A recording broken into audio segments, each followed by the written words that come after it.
Rumah sakit. Kita Mana nih di antara pasien lagi ini yang bernama Evi?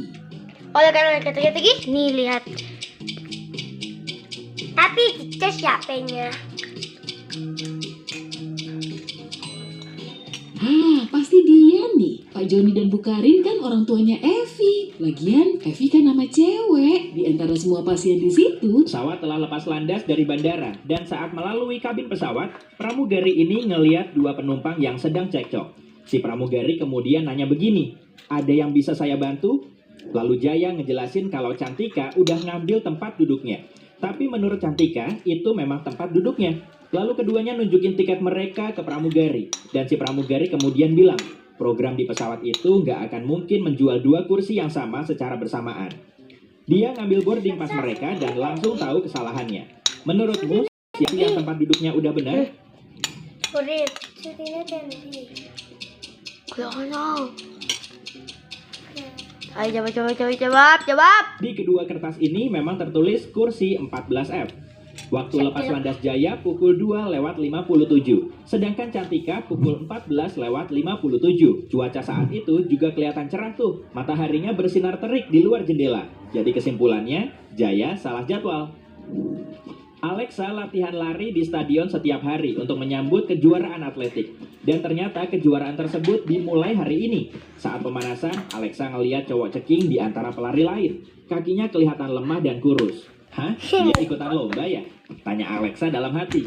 Semua peserta mulai berbaris di posisi awal. 3, 2, 1, mulai! Alexa langsung lari secepat mungkin. Dia berhasil mimpin, tapi tiba-tiba cowok itu menyalipnya tanpa ngos-ngosan. Dan anehnya lagi, dia bisa menang. Gimana bisa gitu? Alexa langsung tahu kalau cowok itu ternyata bukan atlet. Dia juga bukan manusia. Tapi gimana Alexa bisa tahu ya? Jawab. Ya. Cowok itu nggak berkeringat, nggak berkedip, dan punya dua tangan kiri. Saat ini lagi hujan, dan Miko mempercepat langkahnya biar dia nggak kedinginan. Ketiga kambing yang mengikuti di belakang. Beberapa saat kemudian, dia sampai di tepi sungai dan di situ ada rakit. Tapi rakit itu cuma bisa untuk ngangkut satu kambing dan satu orang sekaligus. Padahal di seberang sungai sudah ada harimau. Miko nggak bisa nyeberang saat salah satu kambingnya dekat-dekat sama harimau kan? Jadi dia harus ngapain ya biar bisa nyeberang sungai itu? Jawab. 7, 6. Jawab guys. Nggak perlu nyebrang pakai rakit. Di kejauhan sana ada jembatan kok. Di tengah gurun terik kayak gini ada sebuah rumah. Di situ nggak ada air, pohon maupun rumah lain. Tapi di situ ada 4 penghuni, yaitu si pemilik rumah dan ketiga temannya, yang masing-masing berprofesi sebagai arkeolog, pengusaha minyak, dan surveyor. Saat si pemilik rumah datang ke halaman belakang, dia ngeliat penampungan airnya kosong. Siapa yang udah minum semua air ini? Harus nyari air kemana lagi kalau udah begini? Serunya. Ketiga orang lainnya juga ikut kaget. Siapapun pelakunya harus pergi ke gurun dan ngambil airnya lagi, kata si empunya rumah. Dari tadi aku sibuk menggali tanah di depan rumah, jadi nggak tahu menau kejadiannya. Jawab si arkeolog, aku lagi nambang minyak di bawah rumah. Lagian dari tadi aku nggak ke halaman belakang kok, kata si pengusaha minyak. Aku lagi jalan-jalan di tengah gurun sambil nyari sungai dan danau bawah tanah. Tapi usahaku masih nggak membuahkan hasil.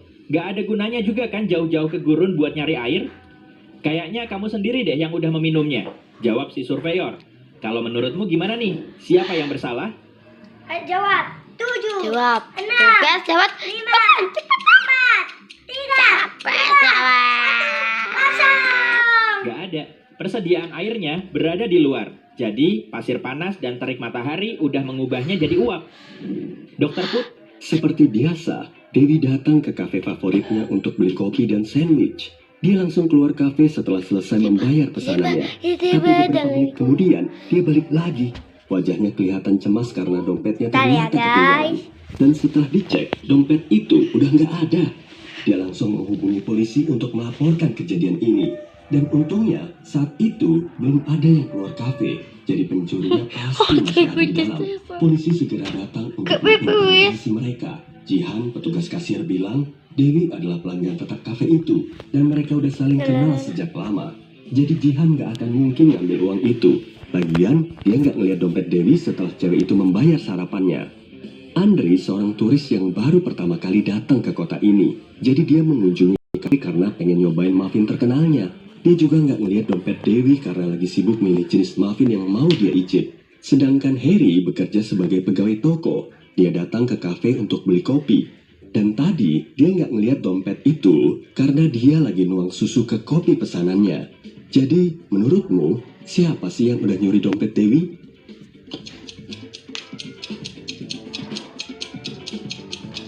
Ayo guys, jawab. Harry si pegawai toko. Tapi nama aslinya kayaknya Hendra deh. Lihat aja tuh tanda pengenalnya. Dia nggak nyebutin nama aslinya saat tadi mesen kopi. Dia juga bohong soal nuangin susu ke kopinya tuh. Minumannya aja nggak ada susunya. Jessica pengen banget jadi pemain teater. Dan saat itu, dia harus mengikuti audisi teater musikal penting.